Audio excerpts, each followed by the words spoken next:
Hey everyone, and welcome back to the Firefighters Podcast, where we seek to develop, inspire, and motivate the world of the emergency services operator through a series of wide-ranging conversations. Now, before we go any further, just hit that rate, follow, or subscribe button on whatever platform you're listening to. It's a key performance indicator for us and helps us reach even more people. Now, here's what we've got for you today.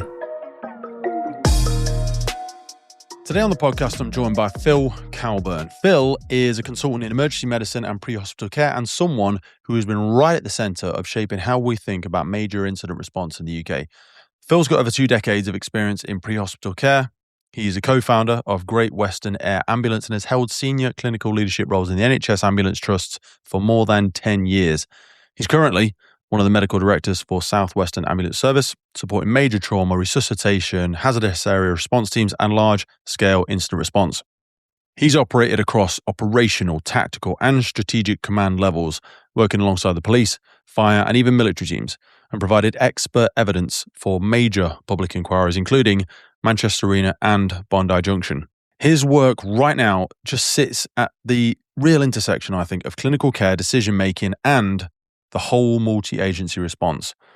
This episode is particularly special because it's brought to you in collaboration with the Blue Light Show 2026, which is taking place on the 1st and 2nd of July this year in London. It is London's and arguably the UK's leading emergency services conference and expo, bringing together frontline professionals, operational leaders, and decision makers from across policing, fire, ambulance, and the whole wider public safety community. The focus is simple. We are learning from real incidents, understanding real inquiries, new legislation, and providing how we work together moving forward. I started working with the Blue Light Show last year, and Phil and I both sit on the advisory board for it, and there is so many incredible people contributing to the direction of this type of event. Because these things aren't just about theory, they're about what actually happens when things go wrong at scale. So today we're going to be talking about things like what happens when we look around and it seems like there are more casualties than responders, when information is incomplete, and when the decisions you make in those first few minutes, and maybe even the first 10 seconds, genuinely determine who lives and who dies. Phil was also one of the leads on the development of the 10-second triage tool, which everyone listening to this should already be aware of because it's now influencing how pretty much every first responder organization approaches casualty management across multiple domains and multiple incidents. We're also going to ask ourselves, are we overcomplicating our response systems? Have we shifted too far towards process and away from the actual patient? And in trying to make things safer, which in theory we're all keen on, are we actually creating delays that cost lives? We explore concepts like the care gap, the idea of a therapeutic vacuum, and the reality that sometimes no one is getting to patients quickly enough. This is a conversation about decision-making under pressure, about risk, about uncertainty, and about what it really means to put the patient at the center of everything we do. I hope there are moments in this episode that will challenge how you think, because they certainly were for me. So whether you're listening from a fire station, an ambulance station, police headquarters, or you're just someone that's interested in how we respond to emergencies and how we can do it better, this is one that's really worth leaning into. This is my conversation with Phil Calburn, and I'll see you on the other side. What do we think we've been optimizing for in the last 20 years, and what have we actually been optimizing for when it comes to emergency medicine? Well, if we look at large-scale incidents, we've moved forward over the last 20-odd years. Many of us were brought up on what we were taught about big major incidents, the decade of disasters, your Hillsboroughs, your Piper Alphas. It was a tough period of time with a lot of large-scale incidents. I think what unfortunately we have done as we've looked at subsequent incidents, 7/7, anything that has come since then, is we have changed systems and doctrine and put more SOPs in.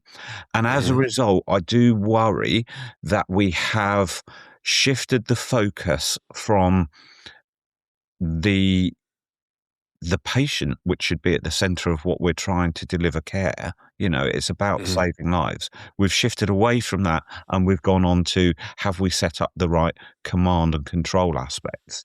One of the bits that I've been somewhat criticised for saying this in the past, but I'll stand to it. If if you look at the ambulance service and what was NARU, National Ambulance Resilience Unit, they have a set of command and control guidance. And if a major incident is declared, you have to fill all of these roles at, operational and tactical level. And you have all these functional roles of primary triage, secondary triage, parking officer, safety officer.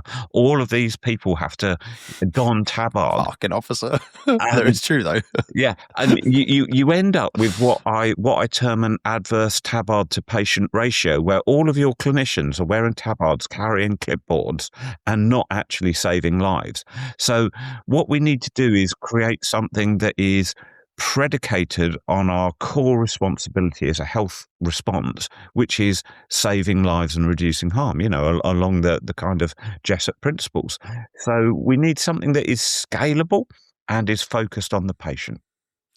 Okay, let's try and steelman this argument, because I want to romantically agree with everything you're saying, but in the back of my head, if I place it in my world fire and rescue for a second, you get a lot of people, we've had carcinogens and all of this toxic stuff, and we've had firefighter deaths, and we've had police officer fatalities and all this sort of stuff. And I always say, okay, well, the safest firefighter, the safest first responder, will never go into the hot zone, because that's the safest thing to do.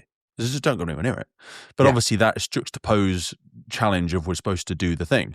Yes. But in our world, like, I'd love to send more breathing apparatus into incidents, but we end up going, we need an entry control this, and we need safety officer that, and then they need like an assistant and a scribe, and then we need a thing and a thing. And then we spoke recently before we're chatting here. I've just been over from America, and before that when I was in Australia, some time in Belgium, and they seem to be sending more people in, and then trying to have those people at a higher level of like personal accountability and their own safety. But it is very difficult, because it's like sphere of influence, sphere of control. The things that are happening with the casualty are somewhat outside of your sphere of control. You obviously influence them by the actions that we take in our command and control systems, but we can just increase complexity on our side, and sometimes that can act like a pacifier, help us feel like. And I'm not saying all of it's performative and useless, but I wonder if the percentage of more stuff we do, how much of it actually is useful and effective in what is the goal that we're supposed to be optimizing for, which is casualty-centered or victim-centered rescue. Because we do seem to have, as you say, whether it's procedurally, structurally, we made it very, very... I think the thing we do becomes complicated. When we interact with the human being, it's complex, isn't it? And we just made our bit a bit more complicated. Yes. I think you've tapped into two very big strands for the way that I've been thinking over the last few years. Mm-hmm. So I am concerned that we have put our commanders in an unwinnable situation. We are saying you have a duty to care to save lives of those that have been injured in this incident, but you must do that without putting any of your responders at any significant risk. So they are balancing, the right to life against what is the health and safety regulations. And we do need a degree of safe system of work to be put in there to make sure people are doing things reasonably correctly. But at the end of the day, our duty of care is to save lives. And we have, I think, over the years ended up in a situation where we have not put responders at any risk. So I think there has been a degree of risk aversion, and that if we're not putting responders in, that results in the care gap that was highlighted in Section 20 of Manchester Arena Inquiry. That, or as my colleague Claire Park calls it, the therapeutic vacuum, where there is no one in there delivering any care. That is fantastic. The therapeutic vacuum. Yeah, I'm going to write that down. Give me a second. I'm stealing that. What's the lady's name again? Sorry. Claire Park.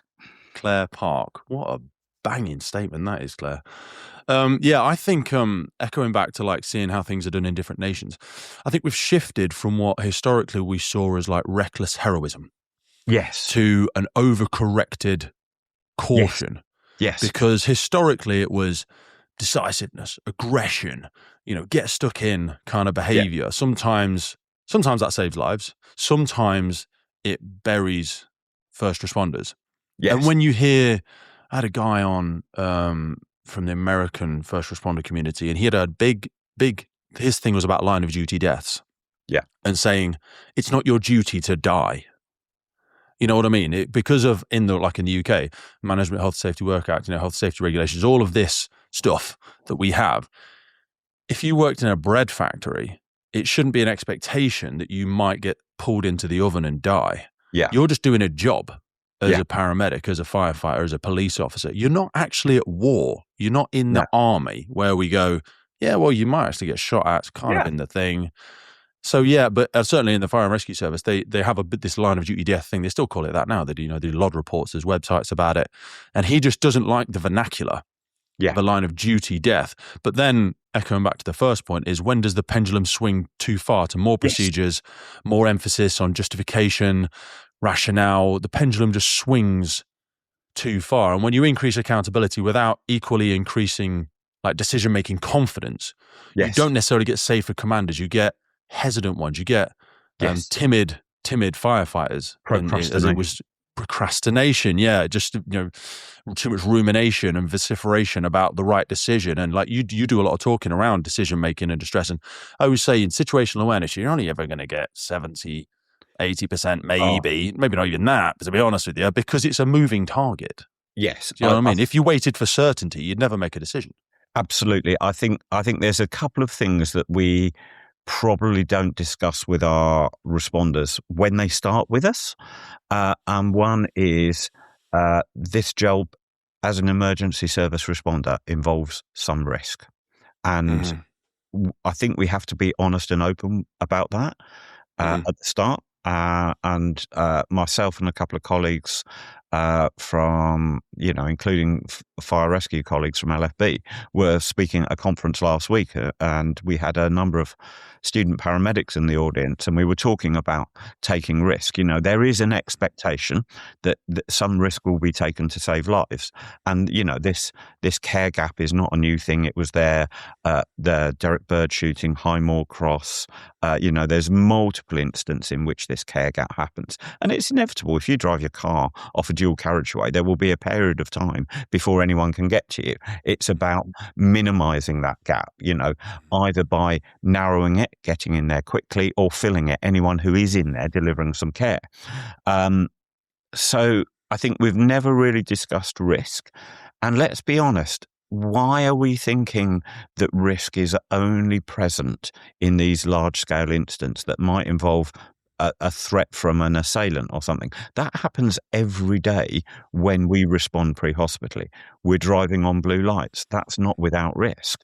We are entering households where people may be violent. That is just part of what we do. So I think we need to embrace a degree of being genuine with our responders and saying that this has risk, and what our job is to do is to minimize it, but we can never make it completely safe. Otherwise, you would never get in your car every morning. So there is a degree. The car thing is a weird one, isn't it? Yeah. It's like there's a thin white line separating you traveling 60 miles an hour in one direction or 40 miles an hour, whatever, and someone you do no idea. You've never met them. Their life may be falling apart. They're stressed. They're this, they're that. And it's just trust. It's just societal trust. It's an unwritten contract. You stay in your lane, quite literally. I'll stay in my lane. We won't kill each other, whether accidentally or consciously. But the decision element of it, because if someone hits you in your car, it's like, that's outside my sphere of control. But when it's your decision, it's like, if I act and it goes wrong, I'll be judged. But if I wait, hey, Phil, I was just more information gathering. We're getting a bit more situational awareness, brother, because I'm a professional, Phil, because that's what professionals do. Okay. The information and the certainty, and I love the fact that you brought up uncertainty. We desperately need to embrace uncertainty at these large-scale, fast-moving incidents. You will never know everything that you want to know. I take the clinical analogy because being a consultant in emergency medicine and pre-hospital emergency medicine, I am faced with critically ill and injured patients very frequently. But I don't know everything about them. I don't have all their records. I don't have all the blood tests. I don't have that. I have to make a decision with the information that is in front of me.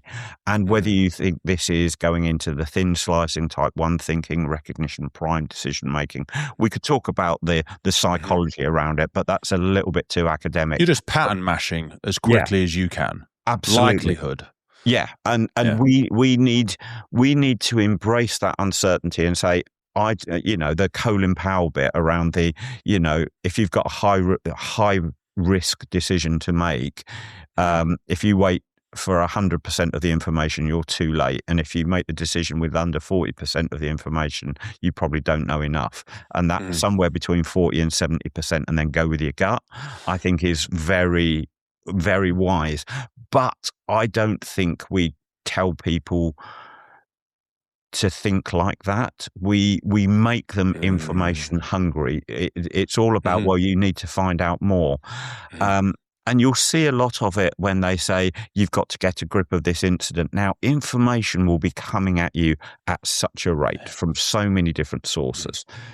Sorting the signal to noise ratio, working out what's true information, old information, misinformation, and worryingly in the modern age, a degree of potential disinformation that is being fed to you. So, when people say, the job of the emergency services when they respond to this is to bring order to chaos. Well, that's fine, but you'll never know all the information until weeks later. I'm going to completely mash up a quote from George Peabody, the American philanthropist, who said, the job is not to bring order from chaos, but it is to embrace the chaos and get the job done. We still need to get in there in the midst of chaos, save some lives and do it as safely as we can. We love putting doctrine in there. We love putting SOPs and dogma and, you must check with command. It's like, if I'm speaking to a remote commander of, is it right for me to do this? It's like me phoning the commander and saying, is it okay to cross the road? It's utter nonsense. Using a sense check of a wise peer to go, am I seeing the wood for the trees here on lower time decisions? But at the end of the day, you need to take the information that's in front of you. And this all goes back to that decision to deploy. And, we are experts in our fields to varying degrees, and we need to allow our responders a certain degree of latitude within guide rails of safety as to what they do. So, when people say to me, oh, you're letting people cavalierly run in. And I'm like, no, I'm not. I'm not saying this is all about just running in and saving lives. There needs to be a degree of balance on that. But for me, there's 3 key principles if I'm thinking of deploying as a responder or deploying my responders is, 1, are there patients to be saved in there? Can I hear them? Can I see them? Are we getting calls from them? Then there is lives to be saved. Would I go, would I commit responders to a building in which it was impossible for anyone to have survived with no evidence that there are people in there? No, I wouldn't, because that's too much risk for no benefit. So are there casualties in there? Next one is there a real and present threat in front of me? And people are wise enough to know what a threat looks like. Are there bystanders running towards them screaming? Can they see somebody running around with a knife? Can they hear gunfire? That kind of thing. So there is a degree of your own dynamic risk assessment as to what you're seeing. But for me, the fundamental one is, are there zero responders in there delivering care to these patients? Are there members of the public delivering care to the injured patients within that environment? Because if there are, and you've got emergency service responders, particularly those that may be tactically trained, ballistically protected, why are they not in there? MSA are supporting us on today's podcast, and I chose to partner with them because I've been wearing this stuff for nearly 20 years. and they are the global leader in development, manufacture, and supply of incredible, safe products that really protect people, not just our communities out there, but also first responders, most importantly, all over the world. Get yourself over to MSA and have a look at it. The high performance protective clothing for emergency services responders. They also partner with us on the UK Pink Firefighters. That's because we love them. The helmets with the reflective visor, the F1XF, absolutely epic helmet. And not forgetting how they improve firefighter safety through their connectivity in the connected firefighter platform. MSA are always pushing the envelope, and it's a real privilege to be able to continue to grow our partnership together. So whether it's your PPE, your bunker gear, your helmets, your SCBA, your thermal imaging, your Luna, or your portable gas detection, both of us know that this equipment needs to work. It needs to be high quality, reliable, and dependable in the moment. And that's why I use MSA, because they know what's at stake. And I'm really, really proud of what the public does. If you look at the actions of zero responders in Manchester, London Bridge Borough Market, they saved lives. Same from the recent stabbing on the Huntingdon train. The actions of zero responders.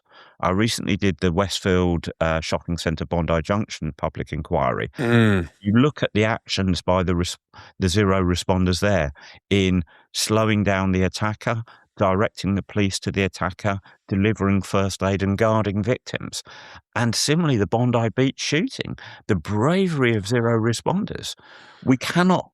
The video of that guy that sneaks round the car to just grab. Oh my God! Doesn't he get shot by the sun afterwards or something? Because the sun's on the bridge or something. I have to say, an incident like that, I wouldn't go picking up a gun because I think you do change the profile to anyone that's approaching from the law enforcement as to who you are.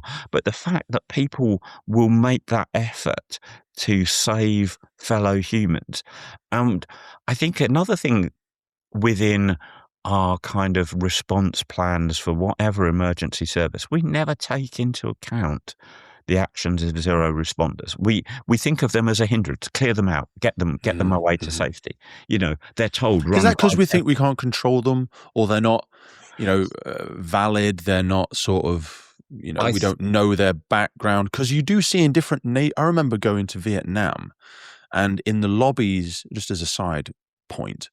In the lobbies, they had these cases with breathing apparatus sets in them.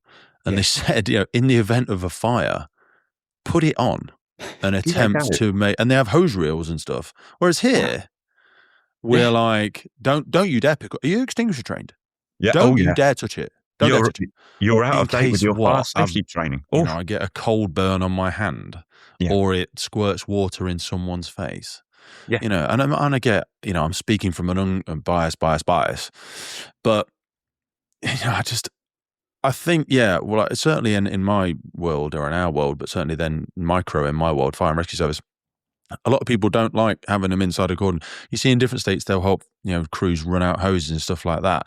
I think it's because we think the thing that we do, fire service, is more complicated. But I don't know if there's a slight condescension when we go, oh, well, anybody can help with CPR. Exactly. So anybody can. This is why I don't know why the fire service is so against co-responding. Because I'm like, they're kind of just saying, can you do the defib bit and can you do the CPR bit to the really bad ones until we get there? We'll do the, you guys will do the complicated bit when you get there. But can I do, my daughter that went to Brownies can do that bit. Yeah. So why, and I get we're doing it from the pay perspective, blah, blah, blah. But zero responders, do you think we empower the public enough? Should there be more public training and awareness? Because clearly these things are on the rise. Terror and so civil unrest, and God knows what's happening with America now and everybody else. Like, do we need to encourage people to be empowered to take action for their fellow human? I don't know whether we need to encourage it, because I think people will do it. I think what we need to do is not pretend that that's not going to happen. We tell the public to run, hide, tell, but they don't. They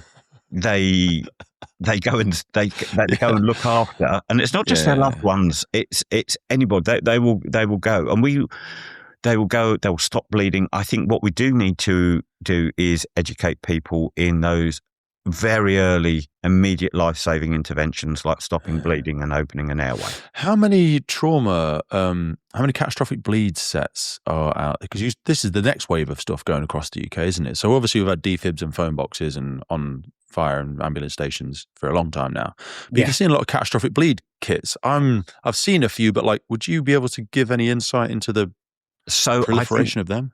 So I think there is two aspects to that. There is the kind of government-sanctioned public access trauma kits that were recommended from Manchester Arena inquiry, and those are to be placed in areas of potential high threat. Now, they're areas where people are, so people are going to be the victims of interpersonal violence, even if that isn't a large-scale incident.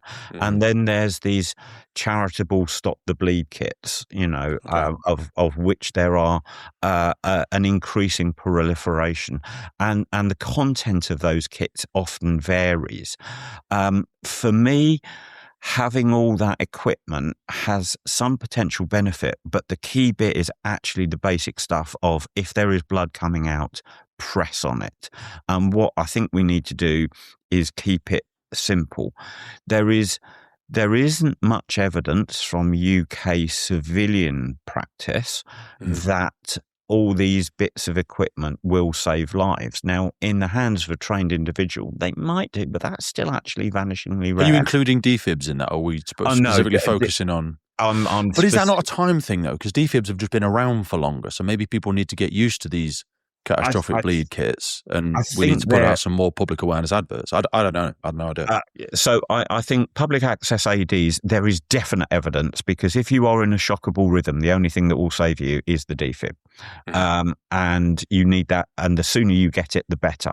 There isn't that much evidence for certainly stuff like chest seals and hemostatic gauzes and all these things that are within these kits. Chest seals I get because they're weird. I'd have thought hemostatic gauze, is it just because people don't know what they are and they don't want to use them, or? Well, to be honest, if you just put direct pressure and pack the hole with whatever you have got, that is probably as good as these hemostatic gauzes.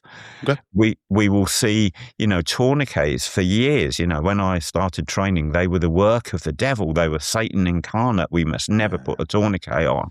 And then we get the evidence from military conflicts, in Iraq and Afghanistan, which show that tourniquets save lives because they stop catastrophic hemorrhage.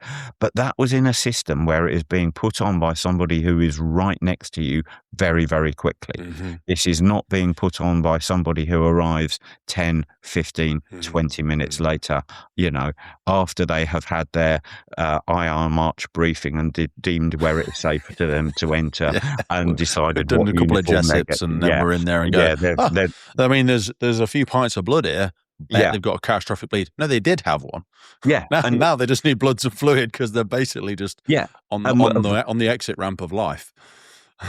Each of these patients has, if you are injured in a large-scale incident, you have an egg timer of life, and that sand is trickling away. And you need to have some life-saving interventions done as early as possible to slow that flow down. And so you end up with these windows of opportunity in which you need to act to stop the bleeding and open the airway. And if you are waiting outside to be allowed in and no one else is in there doing it, you will succumb. And we saw that with the tragic death of John Atkinson at Manchester Arena. He undoubtedly should have survived his injuries. He would have been horrifically injured and probably lost both legs, but he should not have died. He went into cardiac arrest 67 minutes after the blast because of blood loss, because the bleeding was not controlled early on. He was not recognised because he'd been moved and they didn't see the blood. There was all of these over an hour. God. That's hard for the family to hear, isn't it? Oh, yes. Everybody, I've met many of the victims and the families from Manchester after I gave my evidence. And as part of the group trying to say we are trying to do better. And every family has such a harrowing story to tell. And for me, whilst that is distressing to listen to, I need to own that, because that is the ammunition, the feed which I can start using to make positive change in the way we respond. So, there are each patient, some unfortunately will be undeniably dead and there will be nothing that we can do. But for those that have potential for their lives to be saved, we need to get in there and act quickly. Do you think we've got better at paying respect to the tragedy, but still learning from it? Because historically, I can speak again from my sector, we would just say things were such a, there was catastrophic tragedy, oh my God, how hot. Right, on to the next. Do you know what I mean? We weren't always as good as learning, because we spoke about psychological safety before we came on, because it's easy to point fingers and go, the terrorist, the thing, the electronic battery, we didn't know about the lithium with this, that, the whatever. Pointing thumbs is hard, and go, well, was I quick enough? Was I there? Why did I go in the wrong pocket? Why did I go in the wrong bag? Why did I send the wrong resource? Why did it take me 12 minutes instead of 4 minutes to make that decision? Those pointing thumbs is very difficult. We spoke before we came on, just to relate to the individual from the Manchester bombing 67 minutes element. America, where I was just spending time with firefighters, and they now send their fire EMS paramedics in because of the 2 police officers that died serving a warrant, I believe in 2008, and they were fired upon, but they couldn't send any paramedics in there because it was still an active shooter. And whilst they tried to detain, I don't know how they got hold of the other person, but ultimately the 2 police officers bled out. And we can sit and go, God, we should be more aggressive at just, subduing casualties. Let's just start opening fire onto unknown doors. Or we could go, hey, maybe we can change something and send our EMS in sooner. So now, as we said before, they have full SWAT gear, they carry a firearm, they're paramedics, and they go in and do the thing. We look at a lot of American stuff and go, well, stupid Americans, why are they doing this? Why are they doing that? Why do they love guns so much? But they do, is an example there, and I'm sure you could relay many similar examples for the UK. Stuff like that is a point of thumb, and going, how do I do better? Again, 2 great themes there. If we try and kind of dissect them out a little bit, we are great at identifying lessons, and we identify them at every incident that we have, and they are the same lessons. If you look at Kevin Pollock's report on, learning, he just highlighted that, we keep finding the same learning or the lessons. We don't actually learn from it. And that, to me, was a massive wake-up call. I think if I was, again, stepping slightly towards the controversial end, if you look at the lessons identified from the London bombing 7/7 inquiry, and you overlay those from the Manchester Arena inquiry, there is an awful lot of similarity. Delay in getting to patients, communications that failed, lack of adequate analgesia, lack of stretchers. It's just alarmingly similar. And is it because all of these are addressing the system, not the patient? Now, I think people become very concerned about the marauding terrorist threat, the firearms threat. We have our MTA, Joint Operating Principles. If you look at other places like Australasia, again, relating to the Bondi incidents, they have armed active offender, which is a slightly different nomenclature, but everyone is taught what they should do. And, okay, that might be the hot zone and you don't want to go in there. Look at the speed in which these incidents happen. So every UK incident, Southport, about 13 minutes. London Bridge Borough Market, 8 to 10 minutes, depending if you count the deliberate vehicle attack component. Huntingdon stabbing, 10 minutes. All of these things are relatively short-lived. If you look at US active shooters, the median time for an active shooter incident is 4 to 6 minutes. Very few of them last more than 10 minutes. Even if you look at the Harvest Festival one, that was just over 10 minutes, but an immense amount of ammunition released in that point. The protracted incidents are pretty rare. So you look at the Paris attack, and the only real long part of that was the Bataclan, which was a siege. You look at Utoya, and again, that's the equivalent of a siege. You can't get to me. I am able to deliver harm here because I cannot be, be dealt with. But the vast majority of these incidents are so dynamic and fast moving, they will be over and done within 10 minutes. And if you are sat there waiting for a commander to arrive and tell you what to do, those patients will be dying in that time. As my colleague from the US, Farouk Mekri, says, the stars and the bars will still be in their cars. You just need to think about the fact that we need to do something to save those lives. And I'm not saying you just rush in, but there needs to be something a little bit more of that mission command, Auftrag tactic. We know what we've got to do, and that's save lives. Let's get on and do it as best we can before we are told exactly what we must do.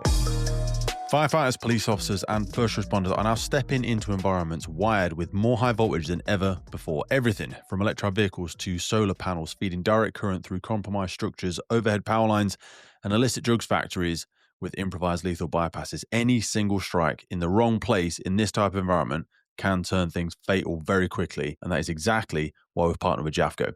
You already know who Jafco are.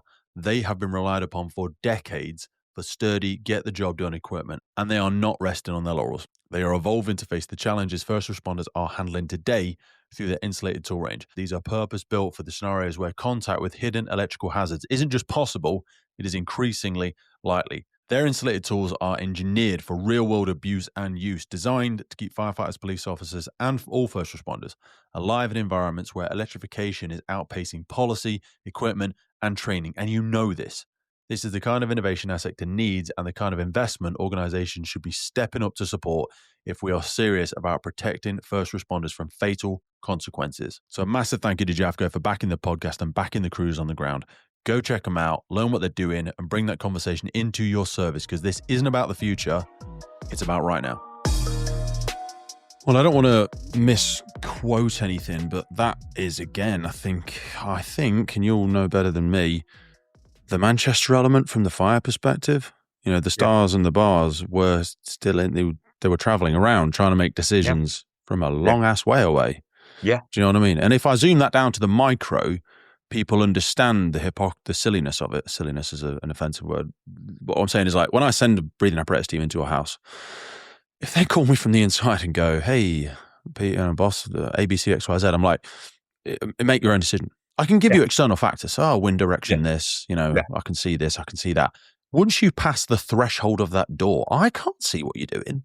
You've just become your own incident commander in that scene. Yes. Your level of situation awareness. So your argument is my level of training is better, and I have an external situational awareness, but I don't know what's going on in there. If you tell, if we zoom right down, and I'm very poor at relating this internally for a paramedic, but if they go, should I administer this? Should I administer? I don't know. You're seeing it better than I am, and that's there's an empowerment thing to that. But it is really uncomfortable when you said about the similarities of previous incidents. They say history doesn't repeat itself, but it definitely rhymes, which is really, we can do the Lacknell House, Grenfell comparisons. There's lots in our world where we go, you know what I mean? I think what we tend to do is focus on the detail and then try and write an SOP or a bit of doctrine to overcome that detail, whereas we should be looking more at the philosophy of what Are we solving for symptoms and not causes, do you think? Yes. Okay. Yeah. So how do we solve for causes? So elements like, is this an appropriate segue for something like the 10-second triage? Because that is more of a big template, or is that a micro? I'm trying to think where this sits in that. I think there is a lot of that philosophy that we myself and the team that created 10-second triage embraced. Okay. We recognized that the pre-existing triage tools that we used were too slow to save lives when you are faced with a large number of patients. So if you are one of those two British Transport Police at Manchester Arena that ran into the City Room within 2 minutes of that blast going off, and you are faced with 300 plus casualties in that room, you cannot start going around every one of them and trying to, take a pulse and a blood pressure and, respiratory. Was that the previous expectation then? Well, sorry to interrupt. How did you know the old systems weren't good enough? Previously, it was only ambulance service can triage because they're clinicians. You can't let anyone else triage. And we ended up with this kind of weird dichotomy whereby you had casualty care, fire rescue people, police medics, particularly within firearms under the D13 guidance, were trained in the early life-saving interventions on people. And the ambulance service coming in and being asked to triage people, the old systems had a couple of problems.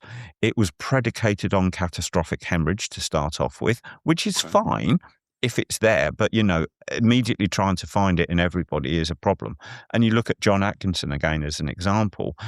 He'd been moved, so no one truly recognised the catastrophic hemorrhage.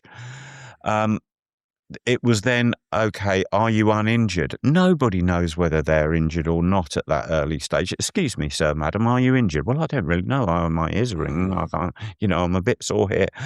That is taking time. Then paramedics were expected to just make the decision as to whether a patient is dead by simply opening the airway and seeing if they were breathing. No one said how long for, the stress that they're going to be under, and consigning a patient to death at that point. Some of them will be undeniably dead, but if you were unsure, when you face that legal scrutiny come the public inquiry, how did you check? I represent the family. How did you check? What did you do? That's an immense amount of psychological. Right, let me stop you there, Phil, because the coroner's report says this. Oh, Jesus, right. Okay, Yeah. well, I couldn't see that, And from a healthcare perspective, what is hardwired into you if you get to a patient, you open their airway and they are not breathing, you start resuscitating them. So all of a sudden... And then you committed. Yeah. all of a sudden you are having to go back on everything that you've ever done. So that was a problem. For the general public listening, sorry. So are we saying effective? My brother-in-law's a paramedic, so I've done a few ride-alongs with him, but it was hilarious some of the stuff that I was doing because I was obviously asking lots of stupid questions as a slightly glorified first aider in the fire service. But it felt like it's still on a similar theme to what the public might know as, your Dr. CABCs and all that jazz. Just a lot more kit, a lot more knowledge, clearly, a lot more training, but a similar theme. And if you've just said, if you get to airway and you're committed, if you get a catastrophic bleeding, you're committed, then you're like, you're in. So that's your resource gone on that one. So what we really needed was something that was simple and rapid. There was Professor Chris Moran set up an NHS England task and finished working group to revise what was the NASMED NARU triage sieve, which was the tool that was used by all paramedics or all ambulance staff at a major incident. And we got a group of really good academic people. We reviewed the evidence and we created a new tool, the major incident triage tool. And it was scientifically so robust.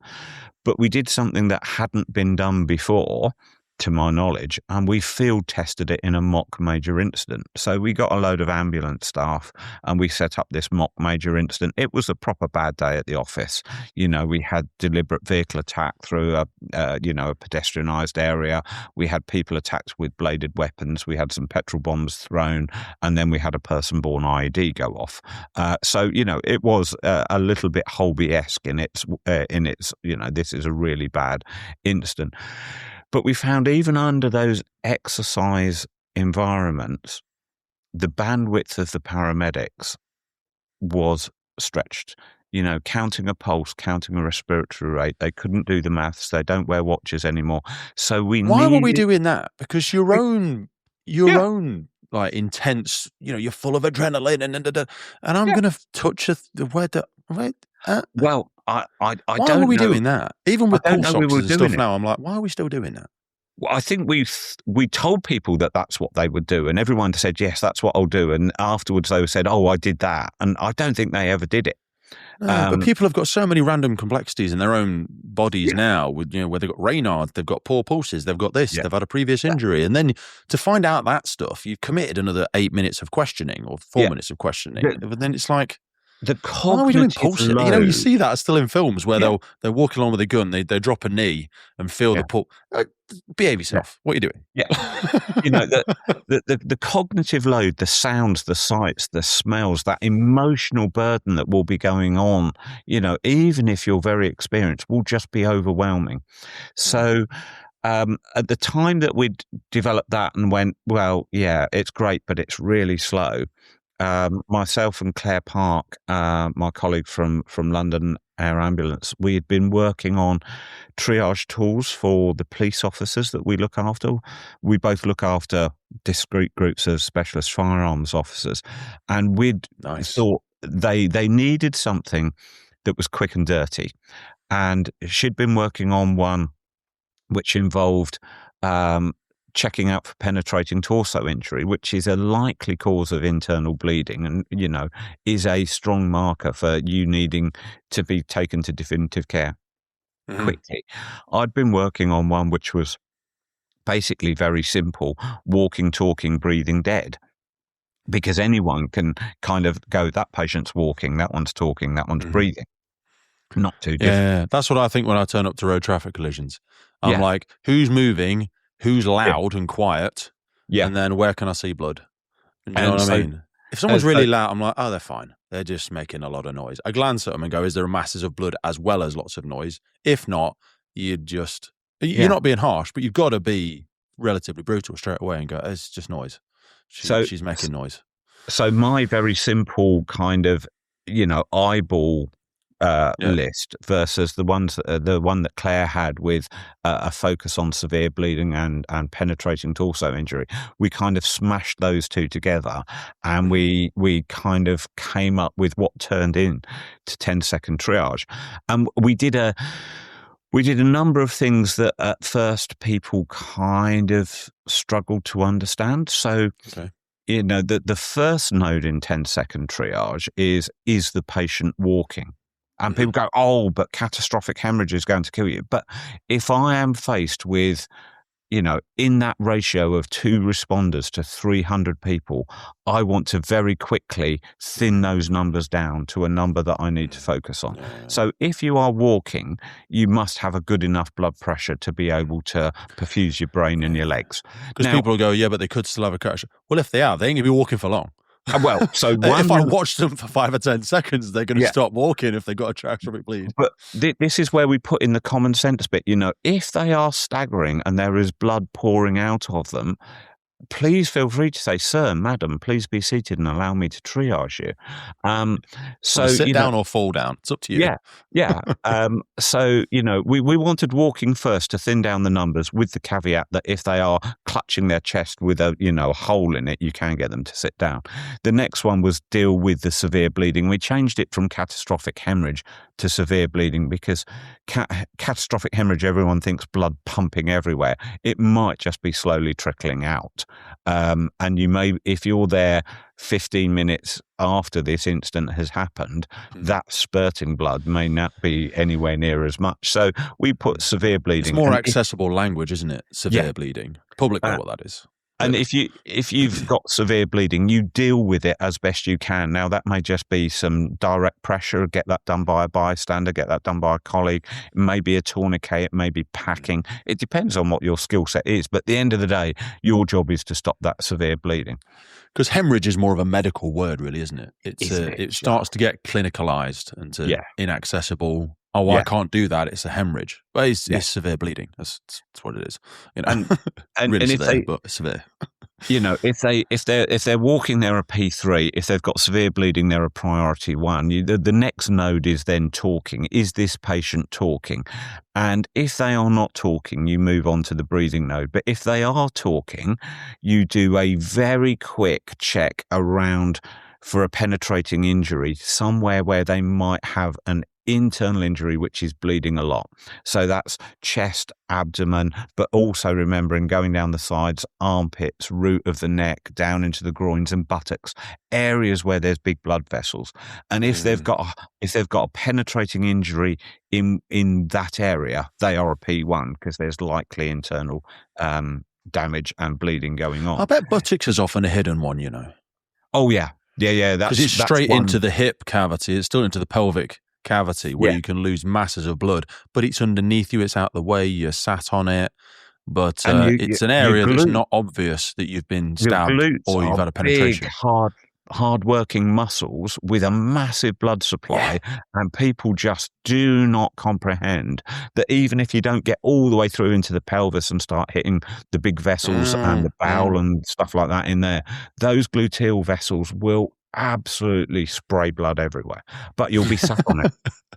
And it can be absorbed all into the seat, all into the clothing, on the grass, and then all into the pelvis. Yeah. Do you know what I mean? You can lose a lot of blood and not see any of it. So which is crazy.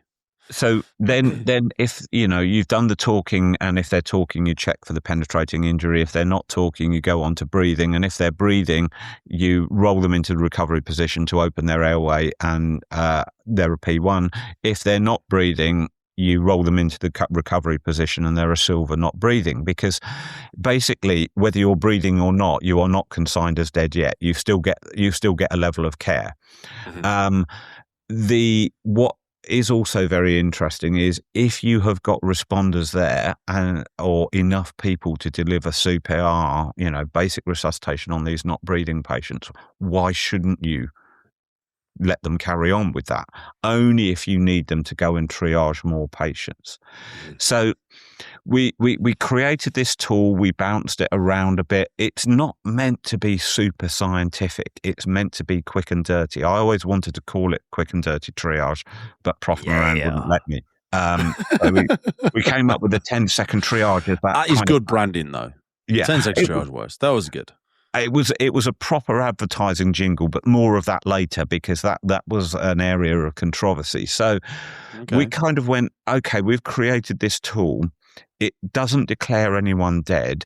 It could be used by any trained responder, which is what we wanted. Because what we wanted was a tool that could be used by anyone with that basic first aid training of airway opening and stopping bleeding, because then it becomes a force multiplier. Instead of it just being 2 or 3, 4, 5 people from the ambulance service, it's every responder there that isn't actively doing something else. So if you're police and you're neutralizing threat, that's fine.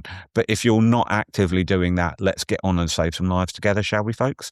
Ditto from a fire rescue perspective. You know, if you are there doing proper hazard management, that's your goal. You crack on. That's keeping us all safe. But if you ain't doing that, do you want to come and help me save some lives? And so it became a massive... How have those conversations gone? Because you've, just to connect a few dots, people will have heard it in the intro, but you've done clinical leadership for HART, so hazard areas response teams. You do tactical and strategic command courses with NILO, so our National Incident Liaison Officers, which we see. So for people that don't know, HART is just paramedics. NILO is kind of all organizations, and NILO feeds straight into JESIP. Does anything get missed in your because we're leaping from like high, sort of a high pillar of each sector. And the Yeah. Jessup bit is supposed to pull the pillars together, but something ultimately or often gets lost in the chasm when you cross those chasms. It does, and I think. Quick pause, because I want to tell you about a new partnership we have with First Tactical. First Tactical builds equipment for people who work when environments are seriously unforgiving. And if you go to their website, you'll find kit is designed specifically for us, for firefighters, for police officers, technical rescue teams, fire investigation, hazmat, hazardous materials teams, urban search and rescue. This is honestly the equipment that you really want to rely on. It's built for real operations, real pressure, long ass days, and I genuinely use this stuff. Here's a few of my favorites. They've got their men's Defender short sleeve. I've got that in black. It's got a huge load of specialized pockets, space for all of our gears, the pads, the pens, all of the stuff. It's got them on the sleeves on both sides. Also got the Defender pants. These have got 28 pockets in total on them. It's mad. Let's be honest, we absolutely love the bags. I use their 25-litre specialist half-day backpack. The shoulder straps as well are strong AF. Like I say, this isn't lifestyle gear. It's built for real world, real operations. We talk about the realities of the job, and First Tactical is just the ideal partnership for us. So go take a look, firsttactical.co.uk. Now back to the show. 10-second triage became an interesting example of how you blur those lines. Because we were saying, hey, it doesn't matter whether you're police, fire, ambulance, you can use this triage tool and save some lives. Mm-hmm. And hey, look at that Jessup, the pentangle of procrastination or whatever people want to call it. At the center. Steady. That's controversial. I like it though. And I agree. I had a guest on that spoke about decision vortexes. And it's very much one of them. Yeah. Can be. Yes. If you don't have someone that is a slightly more assertive and not so risk averse. You can just keep going around that bloody thing all the time. If you want to. You can just keep spinning that wheel. But using some of those decision controls about what we're trying to do, what do we want to achieve, what's the risks, what's the benefits, how does it sit with me? I think that bit is the valid bit. But everybody reciting their powers, policies, and procedures and quoting, I don't need that, because that's fine in a tactical or a strategic environment where you've got the time to make those very much more type 2 thinking decisions. Mm-hmm. In that heat of the moment, you need something fast and naturalistic. Anyway, so getting back to 10-second triage, we tested the major incident triage tool, so we wanted to test the 10-second triage tool, and we had no idea how long it was going to take. So we set up the major incident exercise again. We used the major incident triage tool as like the control arm. We had a number of ambulance staff that we said, you're going to use this tool. We had police and we had fire at the incident, because you would have. And we said, hey, folks, you just do what you would do. So if you're, if you come across somebody who's bleeding and you've got a tourniquet and you're trying to use it. We didn't say to them, don't touch patients. We said, just do what you would do if you were at this incident. Okay. But we were crafty in the way we set up that exercise. So we had 40 odd patients there, but within that we had 11 patients that were index patients. They were based on patients that had been injured in UK major incidents, terrorist attacks, that kind of thing. We knew their injury pattern from their hospital notes or their post-mortem, and we knew they had a time-critical injury, which was either stopping bleeding or opening their airway for them to survive. So they were the ones that we knew needed those interventions done rapidly to have a chance of survival. So we set up... When you say rapidly, how long did they have to discover these individuals and treat them? Well, the exercise ground was covering about 400 meters. You had 10 responders, so they had to move around that quite quickly. Mm-hmm. And we know that people will bleed out in depending on the type of injury, somewhere between 2 minutes to 20 minutes. We know that if your airway isn't open, that you will start getting irreparable damage to your brain, probably at about 4 to 6 minutes, that kind of thing. So, we knew that those early life-saving interventions needed to be brought in very, very rapidly. So we did the control arm, which was the ambulance delivering triage and the police and the fire just doing what they normally did. And, we found that in those index patients, the longest time from responders entering the environment to getting that life-saving intervention done was 20 odd minutes. And it was sort of like, that's not great. So we was that because fire and police weren't empowered with this as well? So they were just told to do what you'd usually do, and then the paramedics had. And some of them undoubtedly saved lives. They were faced with severe bleeding and they dealt with it before the ambulance got there. So, we had these index patients. They were timed as we were crafty. We used paramedic science students and medical students to be the patients so that they could time when they had it done. So there wasn't somebody over them with a clipboard because that's not how it works. You don't have that. No, very good point though.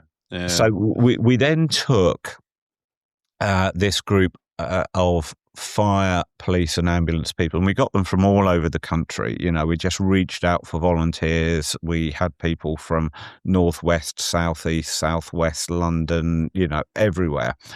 And we gave them the talk on, 10-second triage. My colleagues Claire and Sean Harris gave the education on it. And we then said, right, we're going to redo this major incident. And we moved the casualties around a bit. But what we did was we went, okay, we're going to have 10 ambulance go in and do it now. So same number of responders, see how long it takes. Then we'd reset and we'd do 10 police, and then we'd do 10 fire, and that, that kind of thing. And we were just looking how long it took for them to complete all the patients, triage them all, and do those life-saving interventions in those index patients, the ones that we knew really needed it done quickly.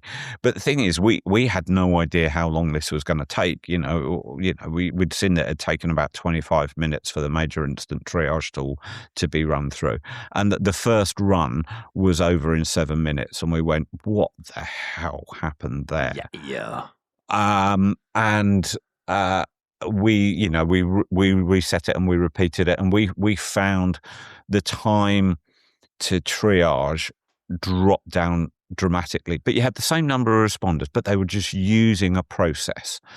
And the time to those life-saving interventions in those time-critical patients went from 22 minutes down to 6 minutes. Now that is potentially the difference between life and death in a salvageable That's not a patient. marginal improvement, is it? That's a fairly colossal gain. What was we then did a couple of sessions of the same incident, but with a mix of police, ambulance and fire working together. And what we found is, because everyone was using the same triage tool, they were speaking the same language. What was a P1 to fire was a P1 to police, was a P1 to ambulance.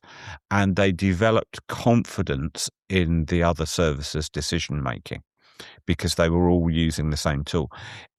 We also found that it gave those responders who are not used to the concept of triage, as in doing something and moving on. They had now a tool which gave them the authority to say, I've done everything that needs to be done, that would be done by a paramedic, and I can now move on to the next patient. So it empowered them to start dealing with multiple patients rather than feeling they had to sit with somebody and wait until Team Green arrived. So we got not only those quantitative changes in the time to life-saving intervention, but the qualitative changes about that shared situational awareness, that shared language, that common understanding, the simplicity of it. And we use colleagues from UK HSA Behavioural Insights team to kind of write that qualitative bit up, because I think for me, it's not just about those hard numbers. It's about how does it feel? How easy is it for a responder under a very high stress environment with massive cognitive load when your bandwidth is so shredded? How easy was this to deliver? And everyone loved it. So what was very opportune at that time is we'd been working on this, myself, Claire, Sean, Jamie Vassallo, and a little tight group of us had been working on this. And we were slightly amazed by how quick it was. And this was at the time that Sir John Saunders was writing up the Manchester Arena inquiry, when Claire and I gave expert evidence in I think it was the January or the February. We were in the very early stages of developing what turned out to be 10-second triage. But by the time he was coming to write his report for the November, we'd done all the field testing. So I was able to give him the information about how quick this was, how it was equally as quick and effective in the hands of police, fire or ambulance, because we did a inter-service comparison, and I'll spare the blushes of my colleagues in green, but they ain't that quick and they ain't that good. And we were then in this situation of Sir John put it into as a recommendation within the monitored recommendations. And he said, this will make a difference and it must be adopted by all agencies. So all of a sudden, when you're facing that organisational monolith of College of Policing, MPCC, NFCC, all National Ambulance, medical directors, all of those august organisations, all of a sudden we were able to walk in with and here it is as recommended by Sir John in the Manchester Arena inquiry. And everyone bought into it. And I think they bought into it, one, because it was written down as a recommendation, but two, they could see the evidence that it was patient-centered, it was quick, and it was simple. and so... It was deployable, yeah.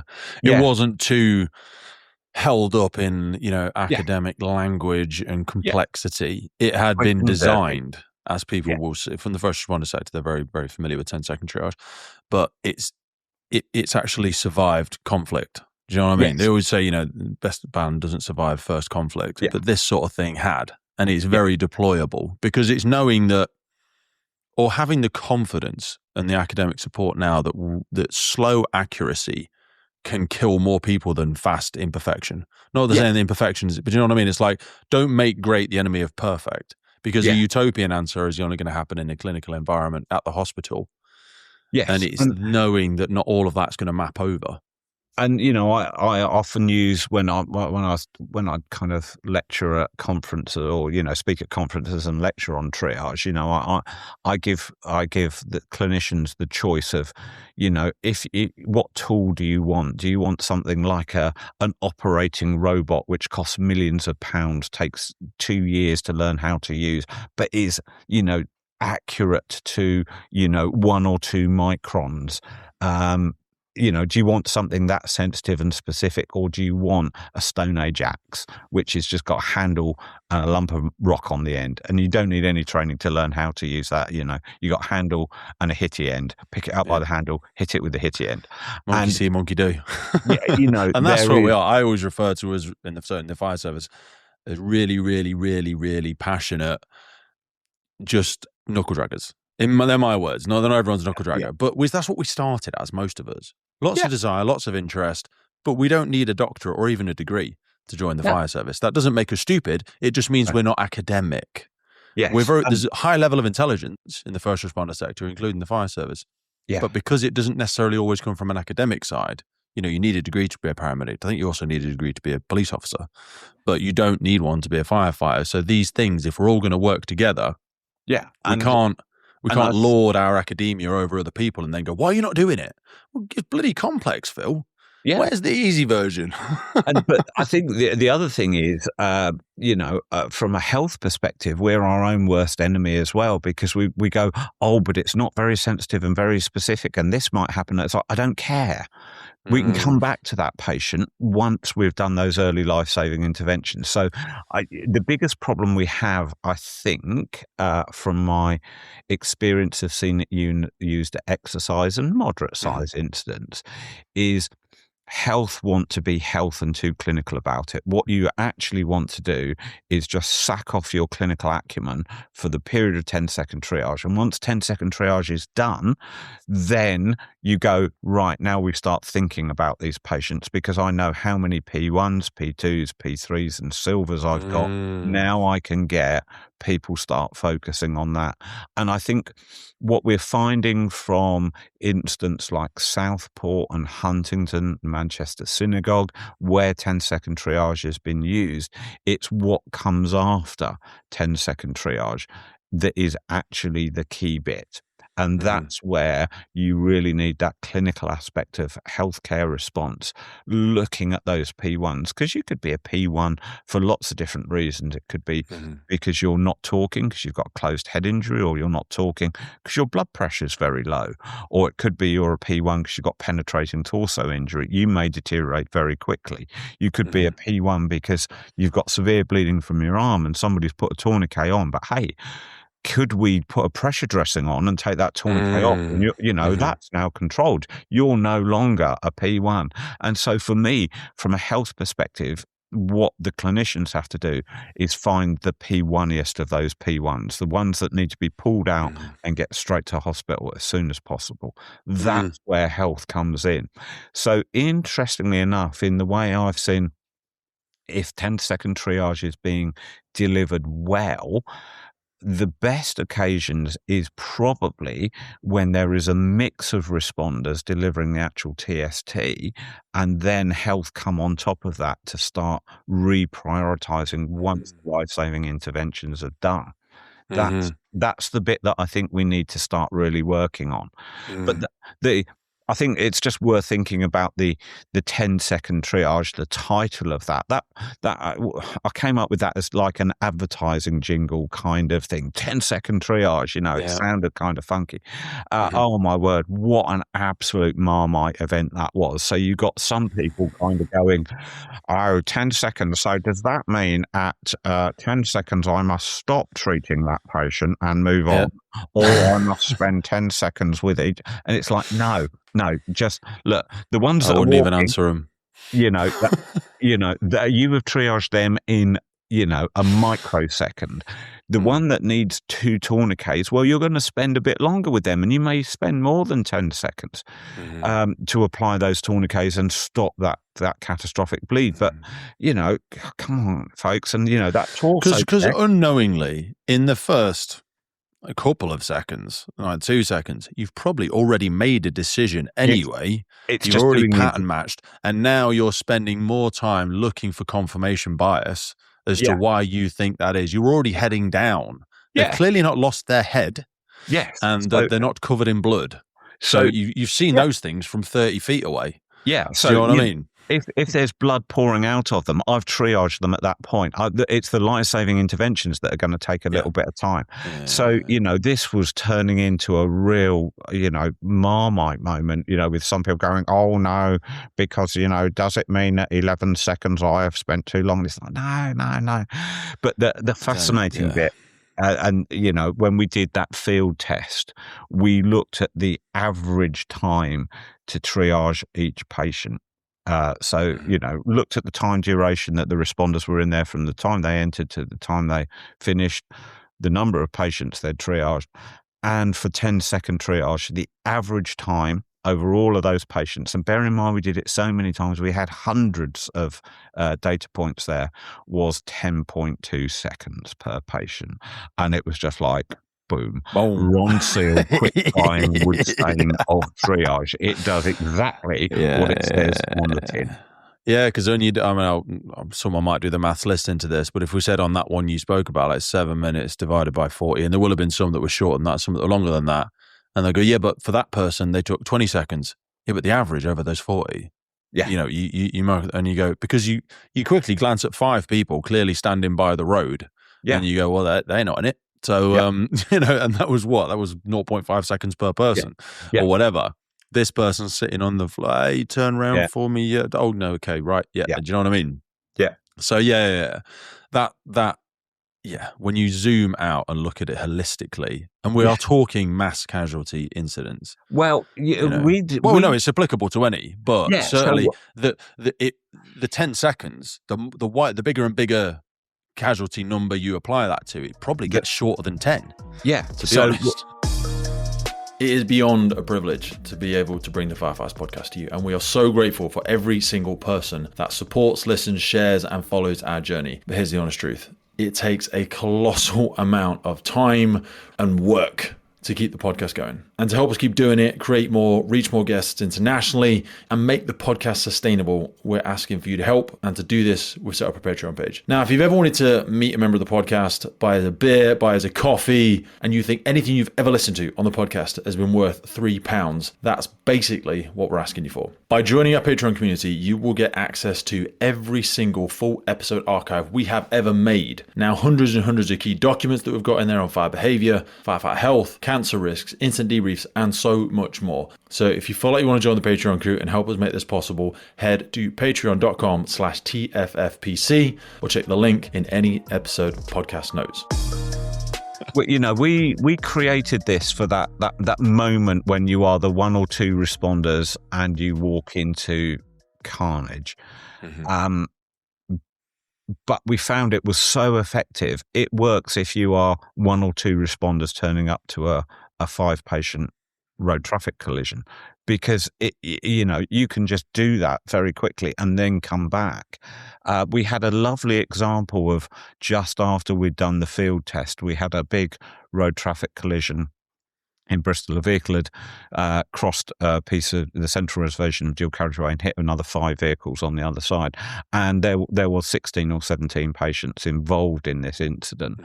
And fortuitously, there was a police public order serial in their van that had just come back from a high-risk football match, and they were first on scene to this. They'd all come along to the 10-second triage field test, so they were all trained in it.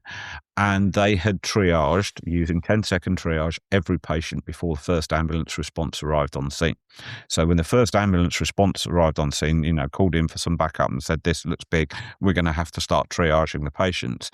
The police sergeant went, we've done it, there's the list of how many you've got. You've got 4 P1s there, some P2s there, and all the P3s are down there. Mm-hmm. And it was just like, oh, wow. Yeah. And it just shows how quickly and effectively it can be done. There's so many areas I see that I know it was heavily praised from the ISAR community, the International Search and Rescue community, because when they're doing large area searches and like initial sweeps of areas, you get into a building, you get onto a bus that's been involved, you get onto a train, you get onto an aeroplane where there's just 1 or 2 of you, or there's teams of international search and rescue operatives, most of them carrying kit, and there's 10 or 20 of you walking into an area of 400 people. And you go, right, we need to walk through across these buildings, we need to say no to a lot of people, we need to keep moving, but we do need that exact kind of thing. Perfect. And they were really appreciative of the work that's been done in this sort of thing. One of the things we did have on our list, which is heavily embedded in my world / our world, obviously similar worlds but slightly different, is this aspect of hot zones, cold zones, warm zones. I was at an incident recently where it's sort of hazmat, and we're talking about cylinders, and then we're also talking about like gas clouds in different examples. Very vague, as in how big is this blast radius?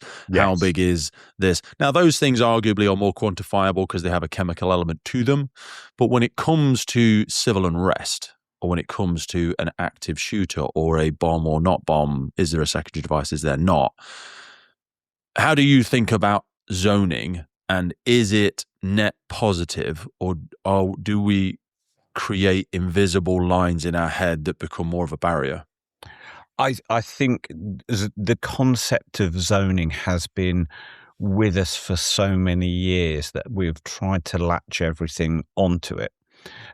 So from a zoning perspective, I kind of get it from a CBRN and hazmat situation. That stuff obeys the laws of chemistry and physics, and it will behave as such. when it comes to marauding terrorist or armed active offender or whatever you want to call it, I don't think it works.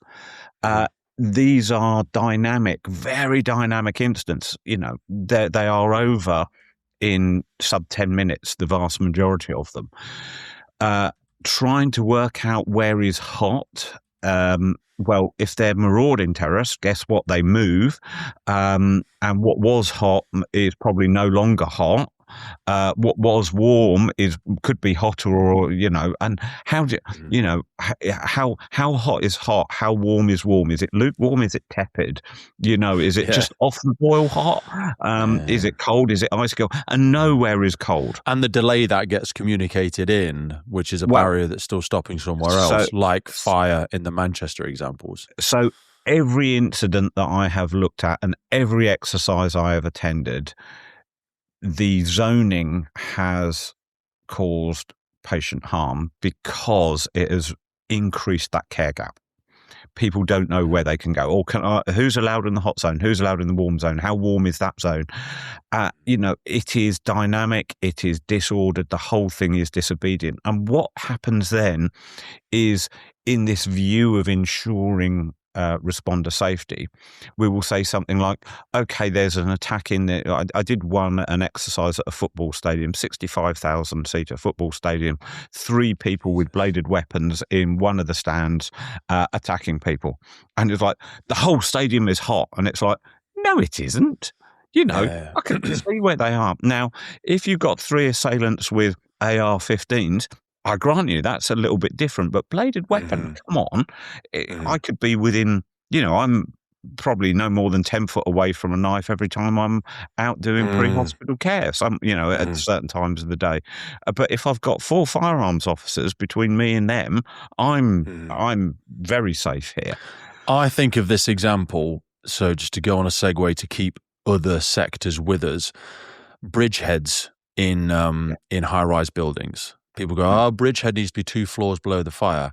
And I come at a different angle. I'm like, no, there needs to be kind of 2 bits of separation, fire separation between you and the fire. Now, you could actually be on the same floor, and that just could be 2 compartments away from you, because it could be a really long hospital. Do you know what I mean? But if you stayed rigid to 2 floors, you could be bloody miles away from being able, not miles, you could be a long ass travel distance away from doing anything to that fire. And is your BA going to last that far? It's similar, as a similar analogy for people to hold it with. I'm like you say, that's a knife. It's not going to move fast like a bullet. Yes. Do you know what I mean? Hot zone in the water. Okay, 3 meters away from the water's edge. It's a river. It's not going to move really quickly and jump 6 meters in this. It's the edge of the water. Do you know what I mean? And the problem is these zones get made very large, but then there is a failure to shrink them down and de-escalate them. If you look at the inquiry report from London Bridge Borough Market, it criticised the size of the zone, the understanding of. Do you recall how big it was? It was pretty much all of Borough Market, and it was like, well, that's a rabbit warren of places with many thousands of public in it. Yeah, so we're writing them all off, are we? Manchester. The conversations around the zoning about but there might be an IED. There might be an IED, but turns out there wasn't. And it will take us hours to know. The Westfield shopping centre in Bondi was fascinating. So, solo knife attacker within the shopping centre stabbed 16 people in just under 3.5 minutes. There was victims over 3 floors.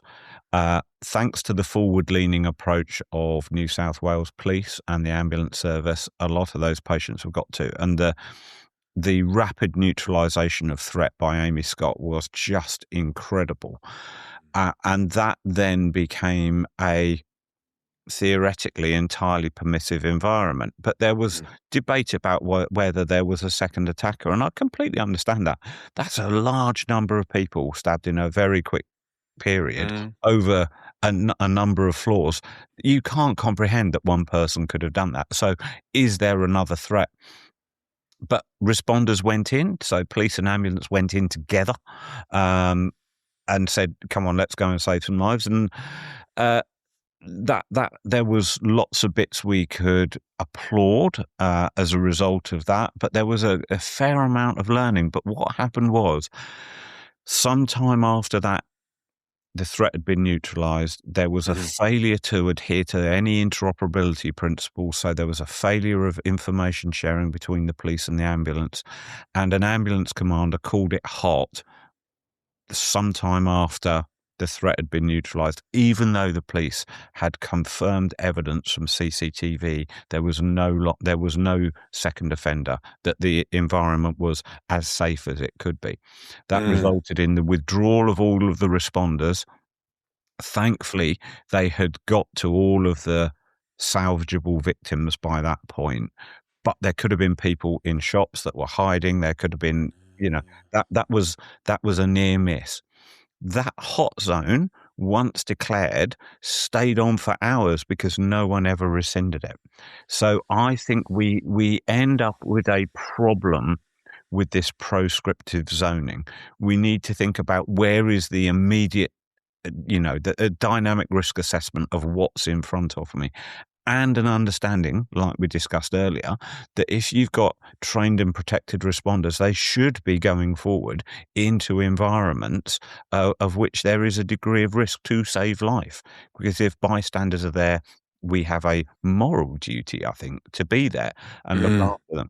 So, I think zoning causes us more problem. And I think if you look at incidents where zoning was not undertaken, and you could argue that at Huntingdon train stabbing and at Southport, zoning was not undertaken, we end up with unexpected survivors because responders are in there. If you look at Westfield Junction in Bondi, Westfield Junction, because of that rapid deployment, early life-saving interventions and rapid extrication of high-priority patients, they ended up with one incredible unexpected survivor, which was little baby Harriet, which was a stabbing through the abdomen with bowel contents hanging out, peri-arrest. And she was picked up, put into an ambulance, access was gained. She was given some blood product and a little bit of inotropic support to keep the blood pressure up, and she was in theatre within 34 minutes of the injury. Now, yes, it's a metropolitan environment with a lot of big hospitals around, but that was about that. We're going to get in there early. We're going to find the high priority patients, and we're going to get them out to definitive care. This is where I say it needs to be centered at the patient, not at the dogma and doctrine that goes around it. We say, we're coming into spring now, and in summertime there will be all these bits on the news. Dogs die in hot cars. Emergency service responders, police, fire will be called to dogs in hot cars. Expectation and people swimming in open water. But if dogs die in hot cars, patients die in hot zones. That's where the harm is, and we need to somehow either stop calling it a hot zone or get responders in there to save some lives. So the getting the responders in there, I want to be conscious of our time because I know we're wrapping up, but is there an element here to echo back to our American colleagues? You do clinical governance for police specialist units as well. Do we need a higher level of armed response to guarantee a more ultimate level of safety for the paramedics and or fire who are supporting or seeking to get into those areas to deliver critical care? Because if the police officer's just got a taser and a loud voice and a hitty stick, I'm not being facetious, but no, I'd feel a lot safer with a police officer with a gun next to me if you're asking me to go in there with them and do stuff. Yeah, I think it depends on. But also, we don't want to see thousands of guns on the street. No. There's and is the threat of someone with a with a knife? But even then, I'd quite prefer. I really want to stack the deck in our favour when it comes to protecting first responders. I don't want it to be an even fight. Yeah, I worry about the proliferation of firearms, and I think as well. I know.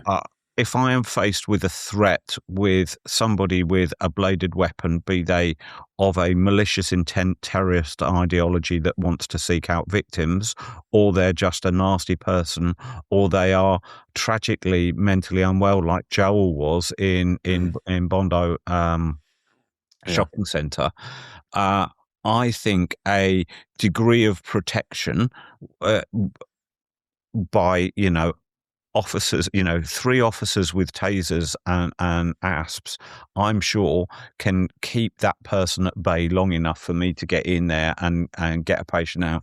Now, if that threat that we're facing is a firearms threat, that is a very, very different environment. So I think we need to be a little bit more balanced as to what the threat is. And I think we get this in MTA, marauding terrorist attack exercises. Everyone says, oh, well, they've got AR-15s or AK-47s. And it's like, okay, that is unlikely. It's possible, but it is unlikely in the UK. And it will happen at some point. We have to acknowledge that. And that's what I mean. I don't know. I just feel like we both have a number of friends in the police. I'd rather just trust them to shoot to neutralize or disarm. Absolutely. I don't know, but I trust them. Yeah, there's a lot of distrust for the police, and I think it's unwarranted. Yes, very unwarranted. We take these political beach balls of horrible incidents happening in other nations and throw them around to beat the police with. I'm like, no, that's no. I think what was fascinating in the Bondi one was Amy Scott went in there and shot Joe, and she did it within a few seconds of arriving on her own. She walked in, and yes, she's armed, but just with one Glock. She's that's what they have. But she did a textbook delivery of confronting, challenging, and when attacked, neutralized the threat. Then called it in and very rapidly got onto resuscitating Joel. But there wasn't. We need to tell that good news story more. Yeah. Because there's 20-to-1 ratio of people ready to say the police are just out there. Yeah. Whether they're racially driven or horribly driven or whatever, and they're there trying to shoot people. No, they're not. They're not. Yeah. All right, stop. No. No, and I think there is definitely something that we need to be able to work with our colleagues. But similarly, I don't want police saying, oh, you cannot come in here at all until we have neutralized the threat. No, I need to be close behind you because that's where the patients are. The patients and are also for you to echo back to our, I want to be able to be there for you. Yeah. Echoing back to the 2 police officers that died, because you might become injured. I want to be respectful of our time. We are both gonna, part of the reasons we met as part of the advisory board for this blue light show, and it's really very much an echo of the conversations we kind of already had on the podcast. And I love meeting interesting people like you. It's been a privilege to have this conversation, but there's going to be many more of these types of conversations because people will have been listening going, how come we didn't ask Phil about this? How come we didn't ask Phil about that? Well, because I'm imperfect and I forget stuff and I get too excited, Labrador energy, and go off down the rabbit holes. But we're going to be having so many more of these conversations. Why did you choose to get involved? It sounds like a stupid, obvious question because the Blue Light Show is basically a wider analogy of the work you've already been doing for years. But why are these types of events so critically important? Yeah, I think you've nailed it there. This is about the philosophy of doing our job, saving lives, and looking after ourselves, and making sure we can deliver that care, educate the people that are coming behind us. And I think anything where you get both strategic leaders that can start making change and grassroots practitioners that can start delivering change, having some of these tough conversations that we often don't have together about, taking risks, making decisions in high stress situations, how we can truly work together to get best patient outcomes, but also look after our responders. And the Blue Light Show last year, the inaugural one, the diversity and the breadth, but that common theme about we are here as a emergency service family to do the best for the people that we serve. Now, that's the patients, the public, but also our responders. And we need to all properly try and take learning from each other and share thoughts to just make this a better way. And, no matter how many exercises you do, there is still nothing that beats the fact that you've had this conversation, you've thought it through before, you are not having to make it up on the hoof. You've mentally modeled what you might be thinking. And for me, this is, not just about the practitioners, the middle management and the strategic bit. It's about that whole philosophy of the services. I think you don't want to be having those first conversations on the incident ground. You want to meet your emergency services, your first responder family before that. Do you know what I mean? They say you don't want to learn to dance once the music has started. Have these conversations here. I think of the Blue Light Show as crowdsourcing knowledge. Because a lot of these conversations, you've been having them for decades in closed rooms. With the important people, not because you maliciously wanted to keep secrets, just because that's where they existed. They were on the incident ground, and they were maybe over Teams, and they were in the back office on a debrief. It's dragging. Don't make assumptions that because you were there and you've had these conversations before. Everybody knows they don't know. They just don't know. Not because they're lazy, not because they're not professionally interested. They just weren't there. And so let's bring it into the public space. And I think we need to start grasping some of those more controversial and difficult topics that we often don't, be that about responder well-being, how we support them after an incident and through the inquiry and all of those bits, but also challenging something of what we've done before. Just because we've always done it that way doesn't mean that it's right. And I'm not saying that some of my perhaps people will view them as a more radical ideas are necessarily right. But I want to have those professional, curious, critiquing conversations about, hey, couldn't we do this better? And for me, if you put the patient at the center of it, that's what we're there for. Don't worry about your SOP, your guidance, your this, that, and the other. Was I doing the right thing to save lives? And then I think we need to be better about supporting people in making those decisions. And we can only start doing that if we start sharing ideas and chewing the fat over it. Stress test those in real life conversations. I love it, brother. So we're going to see each other there. We'll be there 1st, 2nd of July at the Olympia in London. Hopefully we'll have many more excuses to get together before then. I think we've got maybe 1 or 2 more advisory boards. And I still need to buy you dinner in London at some point in time. We keep threatening it. We do. And then life gets in the way. But send my love to the family, brother. I really do appreciate your time this morning. Thank you for your time, Pete. See you soon. Absolute pleasure as always, mate. You take care. Well, that's it for today, folks. Hope you took a lot away from that episode. We started the Firefighters podcast to develop, inspire, connect, motivate, represent, and most importantly, celebrate the world of incredible emergency services operators and the wider sector through this series of wide-ranging conversations. We really love creating this podcast and bringing it to so many people. Did you know you can also find these on YouTube? We do a lot of video podcasts now. You can head over to our YouTube page and follow, subscribe there. And as a final ask from us, whatever platform you're on, please rate the podcast. It really helps us as a key performance indicator to reach more and more people. I've been your host, Pete Wakefield. This has been the Firefighters Podcast. And wherever you are in the world, please stay safe, be happy, and where possible, please remember and support your firefighters and first responders. I'll see you next time.